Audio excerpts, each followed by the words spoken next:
क्या आप जानते हैं कि मराठा साम्राज्य पे छत्रपति के बाद सबसे ज्यादा किसने राज किया था? आपको बता दूं कि छत्रपति के समय में जो पेशवा हुआ करते थे, उन्होंने ही आगे चल के मराठा साम्राज्य पे राज किया और आगे चल के कई सारे युद्धों में अपना महत्वपूर्ण योगदान दिया। पेशवा जो थे वो थे पेशवा बाजीराव। आपने वो मूवी देखी होगी बाजीराव मस्तानी, लेकिन वो बाजीराव मस्तानी फिल्म जो है उनके पेशवा बाजीराव के बारे में, उसमें युद्धों का और उनके बारे में ज्यादा नहीं दिखाया गया। इसमें बाजीराव और मस्तानी की प्रेम कहानी के बारे में बस ज्यादा बताया गया। बाजीराव मस्तानी की लव स्टोरी पे ज्यादा फोकस किया गया और उनके युद्धों को और उनके काल को पूरा मतलब इसके बारे में ज्यादा नहीं बताया गया।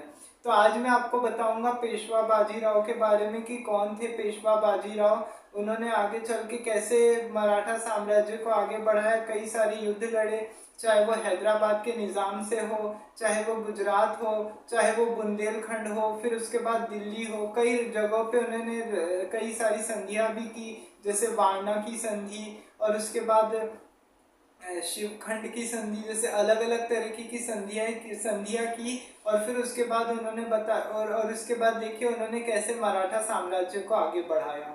तो देखिए पेशवा मतलब क्या होता है, देखिए आपको पहले बता दूं पेशवा और छत्रपति में थोड़ा सा पहले मराठा साम्राज्य की हिस्ट्री के बारे में जान लीजिए।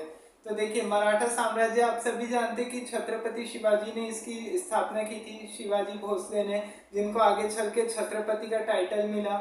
और इनके जो शासन काल में जो होता था ना अष्टप्रधान, जिन्होंने जो एक अष्टप्रधान नाम से एक अपनी एक व्यवस्था बनाई हुई थी, जिसमें 8 मतलब होते थे, जैसे जिसमें पेशवा होते थे जो प्रधानमंत्री के तौर पे ही काम करते थे। तो देखिए अब आगे चल के वो पेशवा अलग है, छत्रपति अलग है। तो पेशवा आगे चल के पेशवा ने अपनी ताकत इतनी बढ़ा ली और आगे फिर उसके बाद पेशवा को फिर आगे ज्यादा बढ़ावा मिला। आगे चल के उन्होंने मराठा साम्राज्य की पताका को काफी आगे बढ़ाया। अब देखिए अब छत्रपति शिवाजी के बाद होते हैं उनके बेटे संभाजी। संभाजी के बाद उनके जो बेटे होते हैं वो होते हैं शाहू जी, छत्रपति शाहू जी महाराज।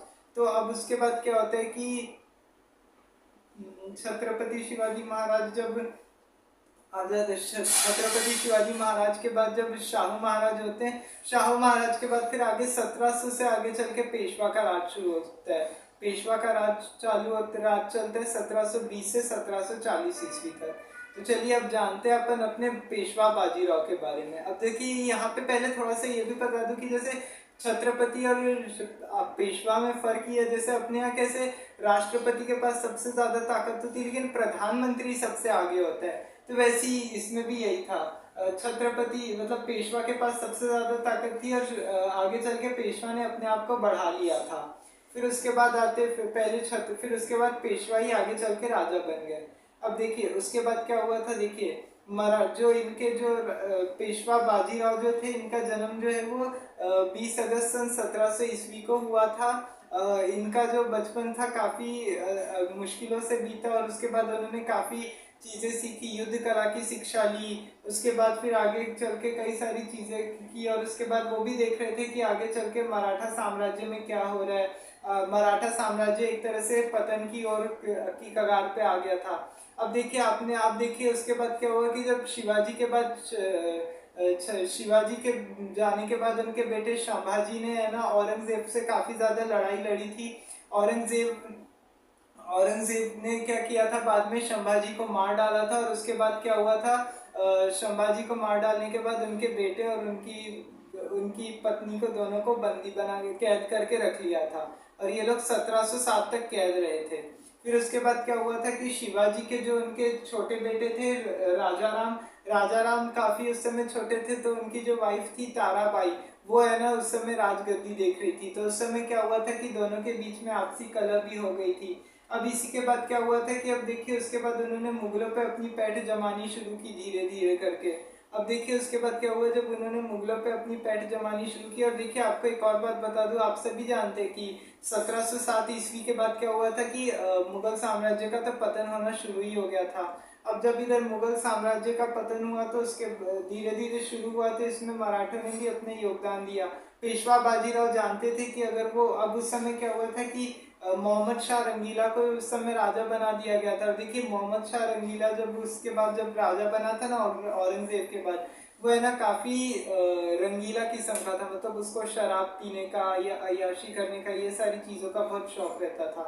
तब पेशवा बाजीराव से इनकी मुलाकात होती है। पेशवा बाजीराव से फिर क्या होता है कि पेशवा बाजीराव क्या करते हैं कि फिर इसकी इसकी तरफ जाते हैं, इसके साथ समझौता करने की कोशिश करते हैं। ये भी है ना, अब देखिए जो राजा था ना, जो जो राजा था मोहम्मद शाह की है ना, ये तो चापलूसों की बातों में आता था, मतलब इसकी चापलूसी करते थे सबकी। ये जो राजा को बोलते और ये लोगों की सुन लेता था। इसको लगता था कि इसको जो ये जो लोग जो इसको बता रहे हैं वो तो एकदम सही कह रहे, कोई गलत तो ऐसा नहीं बता रहा होगा।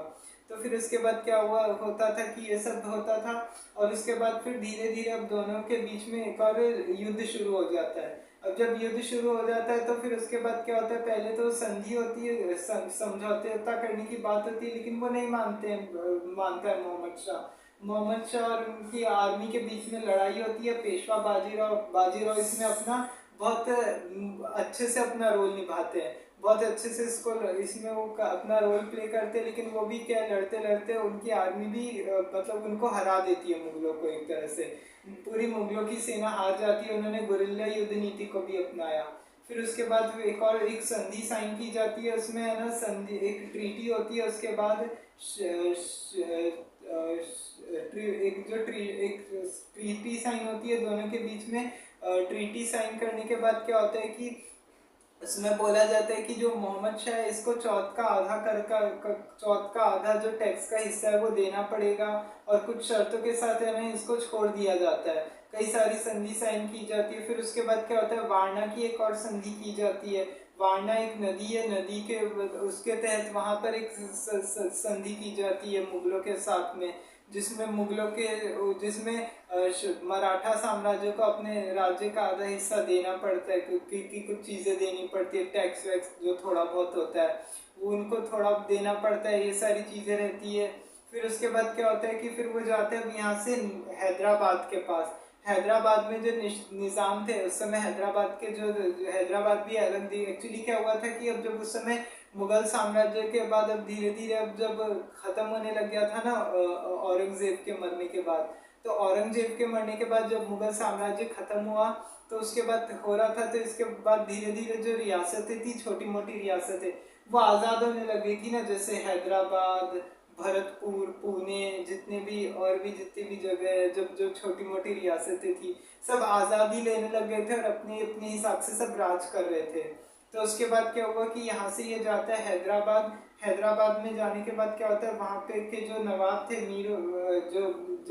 थे, नवाब अशरफ खां, जिनको निज़ामुल मुल्क बोला जाता है, जिसको हैदराबाद का, ये क्या करते हैं कि ये भी है ना इनको भी है ना अपने कब्जे में लेते हैं। इनको भी कन्विंस करते हैं कि है ना आप है ना युद्ध में मत आइए,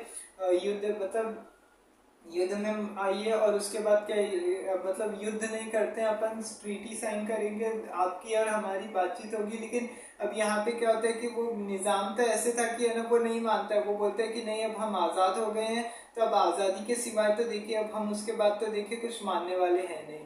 तो आज़ादी के बाद आगे चल के वो मानने से मना कर देता है। तो फिर पेशवा बाजीराव क्या करते हैं, वहाँ पे फिर अपनी आर्मी भेज देते हैं, तो फिर उसके बाद क्या होता है कि जैसे जब वो आर्मी भेजते हैं तो वहाँ की आर्मी से उन लोग में सब में लड़ाइयाँ होती है, काफ़ी ज़्यादा लड़ाइयाँ होने के बाद फिर क्या होता है कि सब एक दूसरे को करते हैं कि लड़ाइयों में क्या होता है कि सब एक दूसरे को बहुत डट के मुकाबला करते हैं।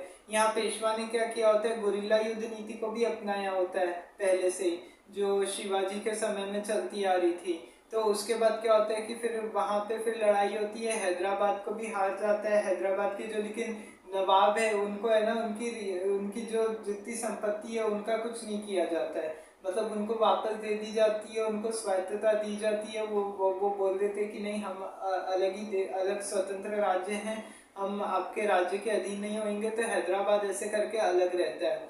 हैदराबाद के बाद फिर आता है, फिर उसके बाद गुजरात पे इनका कब्जा होता है। गुजरात के जो उस समय जो गुजरात गुजरात पे जब कब्जा होता है, गुजरात में कि जो मालवा शासक होते हैं, जो दूसरे दूसरे जो शासक होते हैं, गुजरात के शासकों से भी फिर कई चल के कई संधियाँ साइन होती है, उनके साथ फिर युद्ध किया जाता है पेशवा के द्वारा। अब जब कई राजाओं को तो यहाँ पे कई कई राजाओं को तो ट्रीटी से भी मान कर, मतलब डील करके भी है ना, वो लोग मान जाते थे डिप्लोमेसी से, तो उससे भी हो जाता था। तो ऐसे करके अब गुजरात में भी इनका पे भी अपना अधिकार जमाने की कोशिश करते हैं। वहाँ पे भी देखिए, जहाँ पे भी ये क्या होता है, मुगलों का राज होता है ना, वहाँ पे सबसे ज्यादा पेशवा राज करते हैं। पेशवा मतलब वहां से लोगों को हराने की सबसे ज्यादा कोशिश करते हैं कि वहां के राजा को कैसे भी करके हरा दिया जाए, क्योंकि वहां की जो सत्ता है अब किसी के काम तो नहीं आएगी अब। तो वो काफी उनके साथ बातचीत करते हैं कई राजाओं के साथ, और ये इस तरह से चलता है। फिर अब उसके बाद क्या होता है कि अब गुजरात के बाद फिर आ जाते हैं अब ये बुंदेलखंड पे। बुंदेलखंड पे जब आ जाते हैं तो फिर उसके बाद क्या होता है कि बुंदेलखंड में क्या होता है, जब लड़ाई होती है, बुंदेलखंड के राजा जो उस समय वहाँ पे राजा होते हैं छत्रसाल, वीर छत्रसाल के साथ इनकी लड़ाई होती है। और उसके बाद क्या होता है कि जब उनकी लड़ाइयाँ लड़ते हैं जब वो वहाँ पे, फिर वहाँ पे उसके बाद क्या होता है कि जब वो लड़ते लड़ते फिर उसके बाद वहाँ के जो छत्रसाल है वो उनका भी वीरता से मुकाबला करती है, उनकी जो आर्मी, वीर छत्रसाल जो वो होते हैं। अब फिर उसके बाद क्या होता है कि जब वहाँ पे फिर क्या होता है कि दोनों के बीच में काफ़ी ज़्यादा कैजुअलिटी हो रही होती है युद्ध में। अब जब युद्ध में कैजुअलिटी होती है तो वीर छत्रसाल क्या इस लड़ाई को देख के घबरा जाते हैं, और जब ये लड़ाई को देख के घबरा जाते हैं तो फिर उसके बाद क्या होता है कि जब ये लड़ाइयों को देख के घबरा जाते हैं तो फिर उसके बाद यहाँ पे ये मना कर देते हैं कि देखिए आप है ना एक काम कीजिए, युद्ध मत कीजिए, हमारे साथ ट्रीटी साइन कीजिए। ट्रीटी के तहत क्या होता है कि वो बुंदेलखंड का भी आधा पार्ट, जो उनका जो चीज़ उनके राज्य का जो टैक्स का हिस्सा है थोड़ा, वो मराठा साम्राज्य को देते हैं। फिर वो मराठा साम्राज्य में भी कुछ जो उनके जहाँ पे उन्होंने कब्जा किया था बुंदेलखंड में जो जमीन पे, वो वापस दे देते हैं। ये सारी चीजें ये सब होता है। और यहाँ पे क्या होता है कि है ना, दोनों के बीच में आपसी सहमति होती है। और जो छत्रसाल की बेटी होती है मस्तानी, मस्तानी के साथ है ना इनकी शादी कराने का, मतलब वो मस्तानी को उनको दे देता है, मतलब वो बोलते हैं कि ठीक है आप मेरी बेटी से शादी कर लो। ऐसे करके दोनों के बीच में हो जाता है आपस में। फिर बाजीराव और मस्तानी की शादी होती है। फिर उसके बाद आपने वो फिल्म देखी है ना बाजीराव मस्तानी, जिसमें बाजीराव मस्तानी में तो क्या ये सारी युद्धों का जिक्र नहीं है, ज्यादातर है ना मस्तानी और बाजीराव की जो लव स्टोरी है उसी को ही ज्यादा हाईलाइट करके दिखाया गया है। मतलब थोड़ा बहुत ऐसे दिखाया गया पेशवा के बारे में कि क्या करना चाहिए, क्या है क्या नहीं, मतलब वो पेशवा ने अपना क्या योगदान दिया था क्या नहीं दिया था वो तो दिखाया गया है, लेकिन उसके अलावा फिर इतना कुछ नहीं दिखाया गया है वहाँ पे। तो अब उसके बाद फिर आ जाते हैं ये लोग मालवा पे। मालवा पे उस समय क्या होता है, मल्हार राव जो मालवा के शासक होते हैं। मालवा में आपने जैसे रानी अहिल्याबाई के बारे में सुना होगा ना, जो उनके जो तो उनसे पहले वहाँ पे मल्हार राव जो है ना, वो होलकर वंश के वो यहाँ पे राज कर रहे होते हैं। फिर उसके बाद क्या होता है कि जब वो यहाँ पे राज करते हैं तो फिर पेशवा जो होते हैं, पेशवा यहाँ पे लड़ाई लड़ने की बात करते हैं। पहले तो उनसे डील करते थे कि मराठा साम्राज्य का शुरू से यही रहता था कि मराठा साम्राज्य के लोग क्या करते थे कि है ना बातचीत करते थे, बातचीत से आपसी मामले को सुलझाने की कोशिश करते थे। और जब मामला अगर नहीं सुलझता था या कोई संधि से बातचीत नहीं बन पाती थी तो फिर उसके साथ फिर है ना युद्ध लड़ते थे। और फिर उसके बाद क्या हुआ कि उन्होंने मालवा के जो शासक थे मल्हार राव होलकर, उनके साथ उन्होंने डील किया। मल्हार राव होलकर ने उनको उनको बोला कि देखिए युद्ध करने की बात नहीं की, उन्होंने बोला कि यहाँ पे उस समय मालवा की राजधानी इंदौर हुआ करती थी। तो उस समय वहाँ पे क्या हुआ कि वहाँ पे उन्होंने बोला कि हम अपने मराठा साम्राज्य को आगे बढ़ाना चाहते हैं। और उसके बाद उन्होंने काफ़ी इस पे मेहनत भी की, काफ़ी कुछ किया। और ऐसे करते करते फिर क्या हुआ, उनका मराठा साम्राज्य काफ़ी आगे बढ़ा। और मल्हार राव के साथ उन्होंने बातचीत की और ऐसे करके बातचीत से मामला सुलझ गया और बिना युद्ध किए और जो जितना हिस्सा था वो सबको दे दिया गया। उसके बाद फिर आते हैं, फिर ऐसे करके कई जगहों पे उनका राज चलता है। फिर अब उसके बाद वो आगे चल के दिल्ली पे अटैक करने की कोशिश करते हैं। अब देखिए यहाँ पे दिल्ली में अब जैसे अब उन्होंने हमला किया था ना, तो बहुत सारे हिस्टोरियंस का इसमें ये बोलना है कि देखिए अगर मराठा साम्राज्य के लोग उस समय चाहते तो दिल्ली पे कब्जा कर सकते थे, पूरी तरह से दिल्ली पे चढ़ाई कर सकते थे और उसके बाद फिर आगे चल के ये मराठा साम्राज्य का वो कर सकते थे। मतलब पूरा मराठा साम्राज्य दिल्ली तक अगर पहुंच जाते तो फिर है ना वहां पे पूरे भारत में मराठा साम्राज्य को फैला सकते थे, क्योंकि शिवाजी ने भी अंग्रेजों को काफी मार मार के भगाया था ना कुछ जगहों से ब्रिटिशर्स को।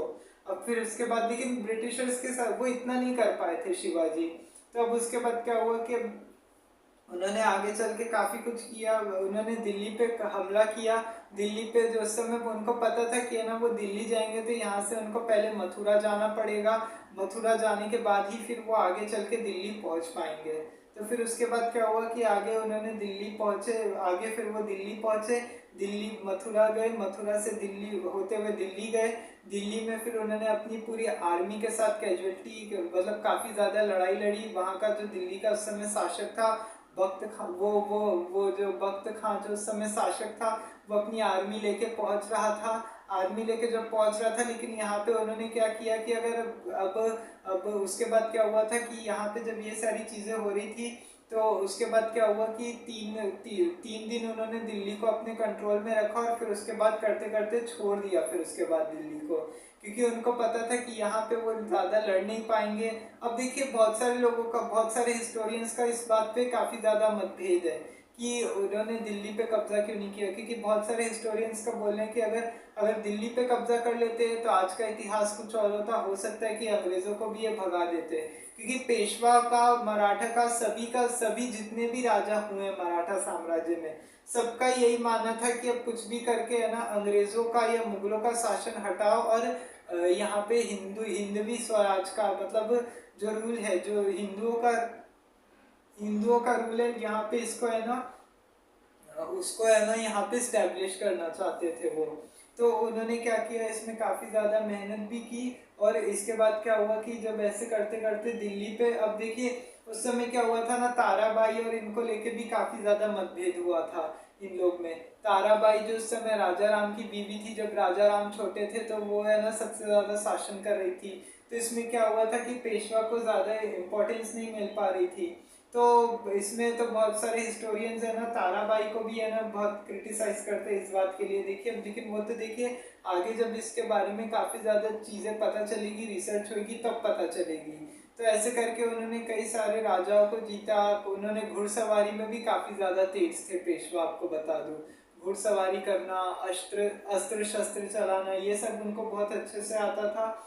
और इसके बाद आगे चल के उन्होंने काफी ज्यादा इस पे मेहनत भी की और आगे चल के फिर उसके बाद उन्होंने ये युद्ध काफी अच्छे से जीता, कई सारे युद्ध जीते और फिर 1740 ईस्वी में उनकी मृत्यु हो गई। अब देखिए अब 1740 में जब पेशवा बाजीराव की मृत्यु हुई तो उसका देखिए सबसे बड़ा रीजन ये बताया जाता है, बहुत सारे हिस्टोरियंस कहते हैं कि उन्होंने जो मस्तानी से शादी की थी, बुंदेलखंड के राजा ने उनको अपनी बेटी दी थी ना, कि मेरी बेटी से आप शादी कर लो, वो चाहते थे दोनों, उनको मस्तानी से प्यार हो गया था। तो उसके बाद क्या हुआ कि दोनों में आपसी सहमति हुई। जब युद्ध जब नहीं चाहते थे राजा, बुंदेलखंड के राजा नहीं चाहते थे, तो उन्होंने क्या किया कि है ना इस चीज पे है ना काफी ज्यादा क्रिटिसाइज किया कि नहीं ऐसे तो होगा नहीं। बाजीराव के जो परिवार वाले थे वो उस मस्तानी को एक्सेप्ट करने को तैयार नहीं थे, क्योंकि वो एक मुस्लिम थी। मुस्लिम उस समय देखिए काफी ज्यादा हिंदू मुस्लिम का था। खैर ये तो आज भी होता है हर जगह हिंदू मुस्लिम का, तो धर्म के नाम पे कुछ भी हो सकता है। तो देखिए उस समय तो ऐसे होता था। तो इस वजह से क्या हुआ कि राजा ने उनको एक्सेप्ट नहीं किया, परिवार वालों ने। और उसके बाद फिर आगे चल के क्या हुआ कि मस्तानी और इसी सोच में काफी पेशवा भी काफी ज्यादा है ना बीमार रहने लग गए थे। और फिर उसके बाद 1740 में उनकी डेथ हो गई थी केवल 40 साल की उम्र में। फिर उसके बाद बालाजी राव पेशवा आए, फिर उसके बाद आगे चल के कई सारे पेशवा आए। फिर उनके दूसरे जो उनके पेशवा थे, फिर पेशवा बाजीराव द्वितीय के बाद उनके बेटे आए नाना साहब। लेकिन 1761 आते आते क्या हुआ था कि मराठा शक्ति को है ना यहाँ पे नष्ट कर दिया था एक तरह से भारत ने। जब अब्दाली के हाथों है ना तीसरा युद्ध हुआ था ना, उसके बाद से धीरे धीरे करके 1803 में पूरी तरह से मराठा साम्राज्य को है ना नष्ट कर दिया गया था। और उसके बाद अंग्रेज ही भारत के प्रमुख सत्ताधीश बन गए और पूरा फिर उसके बाद 1947 में जाके आज़ादी मिली सबको। तो ये था पेशवा बाजीराव के बारे में। आपको ये वीडियो कैसा लगा कमेंट में बताइए, चैनल को सब्सक्राइब कीजिए। कल किसी और टॉपिक पे बात करेंगे। वीडियो को लाइक एंड शेयर किया कीजिए, साथ ही बेल आइकन का बटन दबाना न भूलिए। जय हिंद, जय भारत।